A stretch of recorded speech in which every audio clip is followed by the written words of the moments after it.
शाहूवाडीचे माजी आमदार कैलासवासी संजयसिंह गायकवाड यांचे चिरंजीव आणि गोकुळचे माजी संचालक करणसिंह गायकवाड यांनी आज वारणानगर येथे आमदार विनय कोरे यांच्या उपस्थितीत बहुसंख्य कार्यकर्त्यांबरोबर जनसुराज्य शक्ती पक्षात जाहीर प्रवेश केला।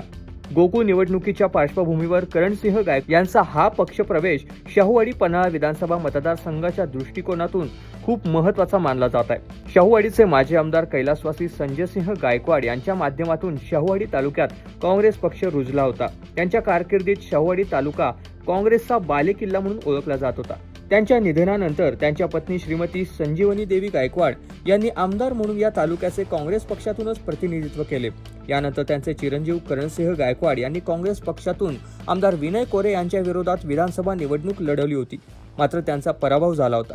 यानंतर 2019 आणि 2024 मध्ये झालेल्या विधानसभा निवडणुकीत करणसिंह गायकवाड यांनी काँग्रेसमध्ये राहूनच विनय कोरे यांना राजकीय रसद दिली होती।